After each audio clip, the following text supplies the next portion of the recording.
The date is Monday, January 17. This is the news on PBCJ. I'm Simone Absalom Gale. The Kingston Public Hospital, KPH, is operating above its bed capacity. This as the country continues to record its highest number of COVID-19 cases in the last few weeks. Reports from the KPH notes that although the hospital has 475 beds, it has 485 patients now who require admission. Of that number, 58 are COVID-19 patients. In related news, Health Minister Dr. Christopher Tufton toured both the Bustamante Hospital for Children and the University Hospital of the West Indies last Friday. A reported 10% or approximately 200 of the medical staff at the UHWI are out due to the virus, while the COVID-19 areas within the Emergency Medicine Division, including the field hospital, are at capacity. Meanwhile, patients visiting the UHWI have been advised to expect delays.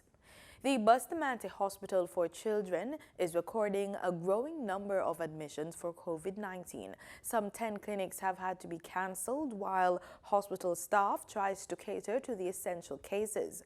Senior Medical Officer Dr. Michelle Ann Richards-Dawson shared that the hospital is seeing the highest number of pediatric cases, including 23 confirmed and 2 suspected, while they await the results for 24 samples. In the meantime, Minister Tufton continues to urge the public to get vaccinated. Commissioner of Police Major General Anthony Anderson says intelligence has led to recent arrests of wanted criminals in the Whithorn area of Westmoreland. In addition to those arrests, 9 persons have also been arrested in relation to gang activities. On Sunday, the government declared a zone of special operation in Westmoreland. Speaking at a virtual media brief, Prime Minister Andrew Holness reiterated that the ZOSO's goal is to displace the criminals. It will give the people of these communities a well-needed break. A break from the gunshots every night, from sleeping under their beds every night, from the random and collateral murders and other acts of terror. Mr. Holness highlighted the other aspects of the ZOSO, which is to provide much-needed social intervention in communities. So in addition to the security element, it has a heavy community intervention, social intervention, and community building component. 128 murders were reported in Westmoreland last year. An increase of 60% when compared to the corresponding period of 2020, which is the 4th highest number of murders recorded among all police divisions. These were mainly due to violent gang conflicts and the murderous propensity to resolve differences or solve issues with extreme violence and with the use of illegal firearms. This year has started off in a similar way in the parish, and so we are responding accordingly. Commissioner of Police Major General Anthony Anderson says Jamaica is not a safe place for international criminals. He made the comment while responding to questions regarding the police's apprehension of 2 people allegedly linked to the assassination of the late Haitian President Jovenel Moïse. The fact that our intelligence led us to apprehending them suggests that it's not really a safe place for people to flee to, because we'll find them if they come here. While acknowledging the purported drugs for guns trade involving criminals from Jamaica and Haiti, the commissioner says the security forces have been expanding its intelligence capacity to combat this. There are persons who have family on both sides because that trade has been going for some time. We also have, other points, other directions and vectors where persons enter Jamaican waters and space. I know the JDF has been doing a lot to stop this and prevent it, but 1 or 2 will come in. But if they do get in, our intelligence largely will point us in the direction of where they are, so we'll be able to apprehend them. Haitian politician John Joel Joseph, reportedly a key suspect in the assassination of Boyz, has been detained along with his wife and 2 children by the local police since Friday. He was captured in St. Elizabeth. Another person of interest, former Colombian military officer Mario Antonio Palacios, was deported from Kingston. Jovenel Moïse was a Haitian entrepreneur and politician who served as president of Haiti from 2017 until his assassination in July 2021. Kingston's mayor, Senator Delroy Williams, says the Kingston and St. Andrew Municipal Council, the KSAMC, is assessing its strategy used for the maintenance, preservation and replacement of the municipal road system. He says the funds needed to manage the road system is far below the investment being made. He gave an update during the State of the Nation debate in the Senate on Friday. Kingston's Mayor Delroy Williams says his team is seeking to increase annual investments to improve the road network over the next 10 years. He says emphasis is being placed on what he describes as connector street networks. Connector street network is a subset of the overall road network. Connector streets are a significant part of the road network as they facilitate traffic flow, serve emergency purposes, and critical to commerce. The KSAMC has ensured that there is an inventory of the current road condition of connector streets. He says contracts have been issued for general road repairs pending inspections. These scheduled inspections will allow the local government to develop a well-informed maintenance and preservation program. In addition, this will also allow us to evaluate the performance of contractors for future purposes. Mr. Williams says the KSAMC is pursuing a cost-effective asset management operational approach. This approach will enable the Roads and Works Division to prepare a more accurate inventory of the maintenance, preservation, and replacement needs of the road system. We recognize that a weak road maintenance and preservation program would result in faster rates of deterioration of the municipality's road infrastructure. We also recognize that less investment in preservation and redevelopment would result in higher life cycle costs. Therefore, the Kingston and St. Andrew Municipal Corporation has been increasing its allocation to road maintenance, preservation, and redevelopment. He notes several roads within the municipality have been damaged by heavy rains. The KSAMC has responded and effected road repairs on Balcon, Tolmania, and Lunar in the Norman Gardens and Arborview divisions. Works on Lunar have been completed in the Arborview division, and Tolmania and Balcon are nearing completion sometime next week. Mr. President, I mention this because the KSAMC was able to respond because of our management of the SGR Emergency Fund. Spur Spices Jamaica Limited last Friday listed its ordinary shares on the junior stock market of the Jamaica Stock Exchange. This follows a stellar performance of its initial public offering, the IPO. The seasoning and sauces manufacturer IPO, which closed on December 31, 2021, was oversubscribed with a total of 4,500 applications, with a value in excess of Jamaica $1.3 billion. At the listing, Spur CEO Albert Bailey called it a seminal moment for the 15-year-old company. What you're seeing here is the manifestation of the commitment and the passion to that vision. And we certainly believe that this is just the beginning. We believe that we have laid a solid foundation, and ahead is the true growth that this company will see. And so we are very, very thankful for the stock exchange that you consider us and you approve us. And today you're welcoming us to the market. Thanks again to everybody who has played a role in doing this. I know the work now begins, but we are up to the task.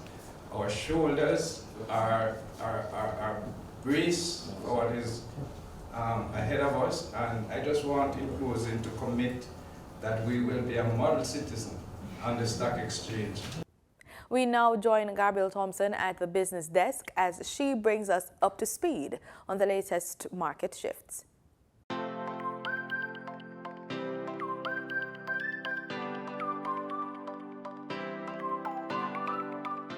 In foreign exchange trading for Friday, January 14, the US dollar sold for an average $155.84. The Canadian dollar ended trading at $124.87. The pound sterling traded for $212.11, and the euro sold for an average $181.52. In Friday's trading session, the following reflect the movement of the JSE indices. The JSE index declined by 2,282 points to close at under 400,000 units. The junior market index declined by 13 points to close at over 3,000 units. The JSE combined market index declined by 2,246 points to close at under 400,000 units. The JSE All Jamaican Composite Index declined by 1,923 points to close at over 400,000 units. The JSE Financial Index declined by 1 point to close at over 96 units. The JSE Manufacturing and Distribution Index advanced by 0.08 points to close at over 100 units. Overall market activity resulted from trading in 104 stocks, of which 38 advanced, 50 declined, and 16 traded firm.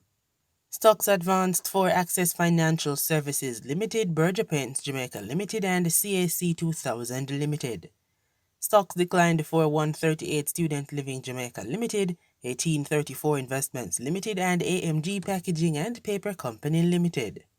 Trading firm were Caribbean Flavors and Fragrances Limited, Caberas Limited, and Epley 7.5% preference shares. Fontana Limited was the volume leader with over 12.9 million units, followed by Wigton Wind Farm Limited ordinary shares with over 2.3 million units, and Trans-Jamaican Highway Limited with over 1.8 million units.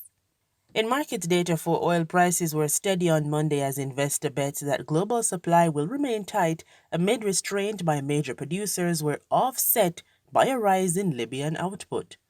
Brent crude was down 4 cents to $86.02 a barrel. Earlier in the session, the contract touched its highest since October 3, 2018 at $86.71. West Texas Intermediate crude was up 20 cents at $84.02 a barrel after hitting $84.78, the highest since November 10, 2021, earlier in the session. And with that, we close this Monday edition of the Business Report inside the news on PBCJ. I'm Gabrielle Thompson. Pleasant viewing.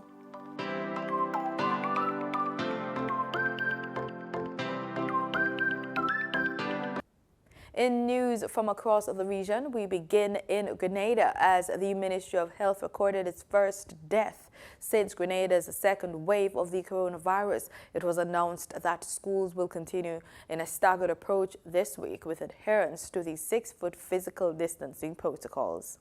A 63-year-old male with underlying conditions is Grenada's latest COVID-19 victim, the first recorded since Grenada experienced its second wave of the virus. The deceased was said to be hospitalized for some time before succumbing to the coronavirus. According to the Ministry of Health, there are 5 individuals hospitalized with the virus presently, 3 in moderate health conditions, 1 in severe condition, and the other in critical condition. The island continues to climb the ladder with its active COVID-19 cases, as the latest numbers on the health dashboard shows 2,982 active cases, the highest recorded since its initial outbreak in 2020. Health officials continue to call on the 95% unvaccinated population to get vaccinated and safeguard themselves and their families. Meanwhile, the Ministry of Education, with the guidance of the Ministry of Health and Cabinet, says students will continue face-to-face teaching and learning next week with adherence to the 6-feet physical distancing protocols. Chief Education Officer Angela Finley says the ministry made allowances for schools with unique situations and will continue to do so in the coming week. So school for next week will be along the same plan as what we have just concluded on. School with 6 feet distancing and school with specific issues, be it maintenance or internet, would have their school-specific plans. The situation is very fluid. Okay, what happens for school is pretty much determined by what happens at the national level. So we continue to act on the guidance of the Ministry of Health and the Cabinet of Grenada to determine what happens. So for now, we have been advised to have this mode of teaching and learning continue for another week, commencing the 17th of January. The ministry is also appealing to parents to keep their children at home if they are exhibiting flu-like symptoms or if a member of the household has tested positive for COVID-19. Schools and teachers who are also affected by the virus in some way are provided with operational guidelines. And of course, even the issue of teachers and so who may be compromised by the COVID virus, through various mediums or so, they would have their school-specific plans that we would review, and they would inform parents and guardians accordingly. Further recommendations are taken to ensure that all who enter a school compound are subject to a temperature check, as every effort must be made to preserve health and well-being. For GBN News, I am Rena Pett-Thomas reporting. In Trinidad and Tobago, Minister of Health Terence Dale Singh says there has been a decrease in COVID-19 vaccinations. Speaking at a media conference at the Diplomatic Center in St. Anne's on Saturday, he expressed that the trend was worrying. Mahala Joseph Wharton reports. Minister of Health Terence Dale Singh says there has been a decrease in COVID-19 vaccinations. Speaking at a media conference at the Diplomatic Center in St. Anne's on Saturday, he expressed that the trend was worrying. Mahalia Joseph Wharton has more. Minister of Health Terence Dale Singh said up to Friday, 48.5% of the population were fully vaccinated and 98,490 accessed boosters. He said from December 20th to January 10th, there was an increase in vaccine uptake, but that decreased in the last few days. The minister explained that the health ministry was averaging 1,400 to 1,500 per day, a trend that he said held from December 20th to January 10th.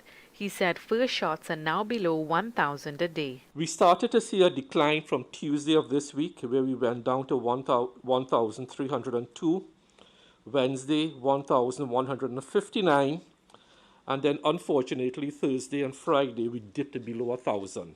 Thursday we did 944, and yesterday, Friday, 911. So our first shots, which includes the first shot of Sinopharm and Pfizer plus J&J, is now below 1,000 a day. The minister is concerned about this decrease in vaccinations. That is not good enough. We need to get that up. Also, we want to encourage people to come in to be boosted based on the schedule we have published. All the global evidence tells us that one of the ways to beat Omicron is to be boosted. The first and second shots may not be enough. You need that third booster. Chief Medical Officer Dr. Roshan Parasram also underscored the importance of mask wearing for protection from COVID-19 and its variants. He said there was a possibility that the Omicron variant was more aerosolized, which could be one reason why it is more transmissible. He said a N95 and a surgical mask offer more layers of protection. Dr. Parasram added that the type of mask a person wears would depend on the setting in which a person was working. We have been saying to wear masks for quite a while. It is now legislation. It is hard to get people to wear even one mask to cover your nose, mouth, and chin, right? So if we can have people wearing a mask properly at this point in time, we will take that for now. But the guideline, of course, says surgical masks and N95 give you better protection. He said the public policy was to wear a mask at all times in public, so a cloth mask could be sufficient, but more layers would be better. Mahalia Joseph Horton, TTT News. There is a large reduction in the rate of deaths due to COVID-19 among the vaccinated. This from epidemiologist Dr. Avery Hines as he examined the death rates in the vaccinated and unvaccinated at Saturday's media conference. Dr. Hines says the death rate among the unvaccinated is higher. If you're unvaccinated, then the death rate in that group is 15.6 times higher than the death rate that we're seeing in the vaccinated group. And we want to make that point because the queries about whether vaccines are helping or working, our data is showing that it's actually making a difference. With over 100 Bahamians in Dubai, including government officials, bands, a choir, and other artists, Bahamian culture is on full display in the United Arab Emirates as part of the World Expo. Jerome Sawyer is at Expo 2020 and has the latest. Every day, dozens of visitors walk the halls of the Bahamas Pavilion. It's an up-close and interactive journey into all aspects of Bahamian life and culture. On Sunday morning, Prime Minister Philip Davis and Mrs. Davis got their first glimpse of the setup.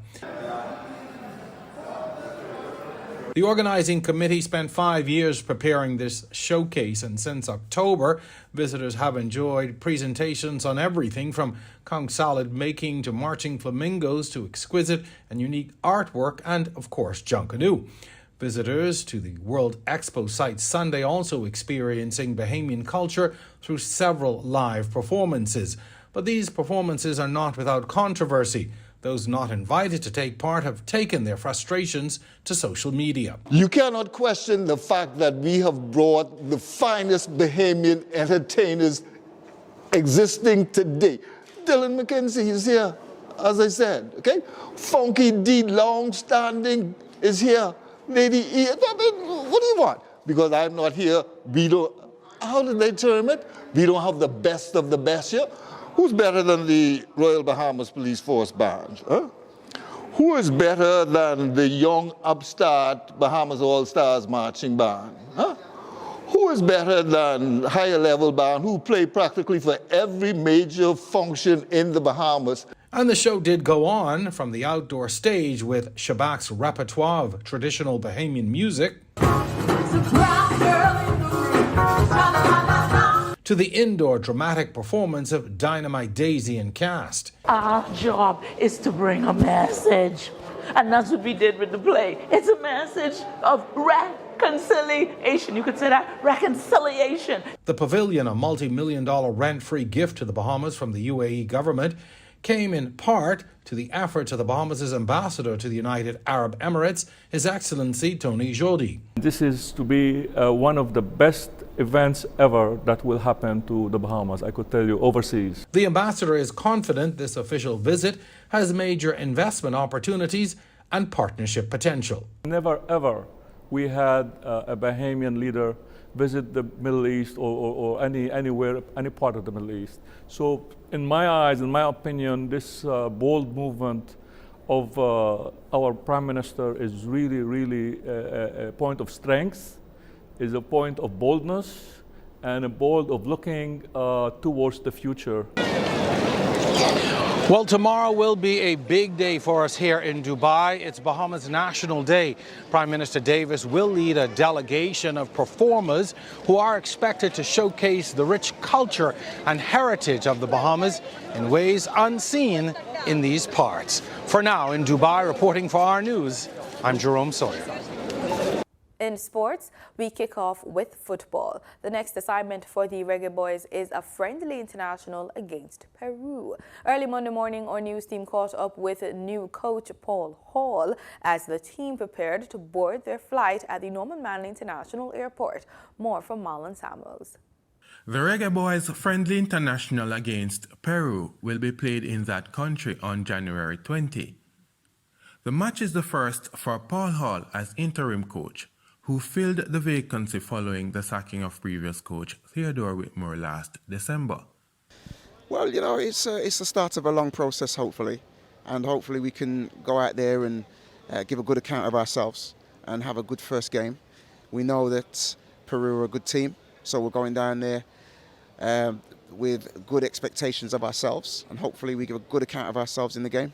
The 23-man squad named for the Lima, Peru match includes Damian Lowe, Kemar Lawrence, and Javon Watson. The upcoming week will be busy for the boys with 3 World Cup qualifying games, slated between January 27 and February 2. Coach Hall said the hectic schedule is part of football at the international level. Well, this team is a young team, and this team is a team, this exercise that we're playing against Peru, we're using it to look at the players that I haven't seen before. So this is a chance for those guys to stake a claim to say that they should be in the first team, and they should be in and around the first team 23 when we play against Mexico, play against Costa Rica, play against Panama. So these guys should really put their best foot forward, and hopefully we can get some good performances out of these players. Well, yeah, this is football, and this is international football. You have to want to be part of this. This is not every player gets to be part of this. There's a small percentage of players that get the privilege to play international footballs, and travelling comes as part of it. It's not a local game where you can just go to the next town. You have to take a flight for most of your games, or at least half of them. So, yes, it's going to be a hard schedule, but this is what we want. We asked for this, so we've got to deal with it. For the news on PBCJ, I am Marlon Samuels. And that's our package. You've just watched the news on PBCJ. We are the People's Station.